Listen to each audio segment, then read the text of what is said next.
শিব ঠাকুরের আপন দেশে আইন কানুন সর্বনেশে। আজ যাকে নথি বলা হচ্ছে, কাল তাকে যদি নেতা বলা হয় তাহলে তো ভারী মুশকিল। কিন্তু তাই যে হচ্ছে। ফের নথি নিয়ে জটিলতা এসআইআর এ 2025-এর অক্টোবরে কমিশন যা বলেছিল তাকে পুরো বাতিল করে এখন জানানো হয়েছে প্রধানমন্ত্রী আবাস যোজনা, ইন্দিরা আবাস যোজনা কিংবা বাংলার বাড়ি প্রকল্পের নথি গ্রাহ্য হবে না এসআইআর এর শুনানিতে।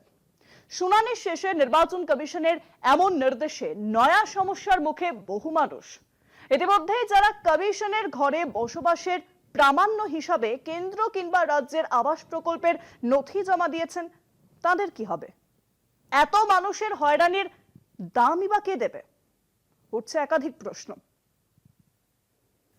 প্রধানমন্ত্রী আবাস যোজনা, ইন্দিরা আবাস যোজনা কিংবা বাংলার বাড়ি প্রকল্পের নথি গ্রাহ্য হবে না এসআইআর শুনানিতে। নয়া নির্দেশ নির্বাচন কমিশনে। বসবাসের প্রামাণ্য হিসেবে কেন্দ্র কিংবা রাজ্যের আবাস প্রকল্পের নথি এসআইআর শুনানিতে গ্রাহ্য কিনা তা জানতে চেয়ে কমিশনকে চিঠি দিয়েছিলেন সিইও মনোজ আগরওয়াল। সেই প্রশ্নেরই জবাব দিয়েছে দিল্লির নির্বাচন সদন। 2025 সালের 27 অক্টোবরের নোটিশে কমিশন জানিয়েছিল সরকার অনুমোদিত বাড়ি বা জমির শংসাপত্র এসআইআর নথি হিসেবে গণ্য হবে। কমিশনের নির্দেশ স্পষ্ট না হওয়া এসআইআর শুনানিতে অনেক নথি হিসেবে সরকারি আবাস প্রকল্পের কাগজপত্র কমিশনের কাছে দাখিল করে। অভিযোগ, বহু ক্ষেত্রে কমিশনের তরফে সেই নথি জমা নেওয়ায় স্বস্তি মেলে বহু মানুষের। এবার সেই নিয়ে ফের দুশ্চিন্তার ভাঁজ। শুনানির এইসব যা বলার, যে কোনটা নিতে পারবো, কোনটা দিতে পারবো, কোনটা দেখাতে পারবো, কোনটা রাখতে পারবো, এগুলো শুনানির আগে করা উচিত। এটা খামখেয়ালি পানা চলছে, একেবারে খামখেয়ালি।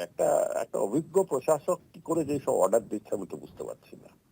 এগুলো কি করে করা যায়? আমাকে যদি বলা হয় তাকে 3টা নথি দিতে পারি বা একটা নথি দিতে পারি, পরে বলা হয় না ওই নথিটা গ্রহণযোগ্য নয়, এটা তো এক্সপোস্ট ফ্যাক্টো হয়ে যাচ্ছে না? এটাকে আইনের থেকে বলে এক্সপোস্ট ফ্যাক্টো পানিশমেন্ট।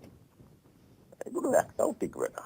সিইওকে দেওয়া চিঠিতে সুপ্রিম কোর্টের নির্দেশ উল্লেখ করেছে কমিশন। 9 ফেব্রুয়ারি সুপ্রিম কোর্টের নির্দেশ মোতাবেক যারা শুনানির নোটিশ পাবেন তারা কেবল কমিশনের এসআইআর বিজ্ঞপ্তিতে উল্লেখ নথির উপরে ভরসা রাখতে পারবেন। কমিশনের বিজ্ঞপ্তিতে জমি বাড়ি বরাদ্দে শংসাপত্রের উল্লেখ থাকলেও সরকারি অনুদানে কোনো প্রকল্পের নথি গ্রহণযোগ্য নয়, সাফ নির্দেশ নির্বাচন সদনের। 14 ফেব্রুয়ারি এসআইআর শুনানি শেষ হয়েছে রাজ্যে, আর তার দুদিন পর কমিশনের তথ্য নির্দেশ পৌঁছল সিইওর কাছে। ইতিমধ্যে যারা কমিশনের ঘরে বসবাস প্রামাণ্য হিসেবে কেন্দ্র কিংবা রাজ্যের আবাস প্রকল্পের নথি জমা দিয়েছেন, তাদের কি হবে? উঠছে প্রশ্ন। সিইওর লেখা 21 জানুয়ারির চিঠির জবাব দিতে কমিশন কেন প্রায় 1 মাস সময় নিল? প্রশ্ন এটাও।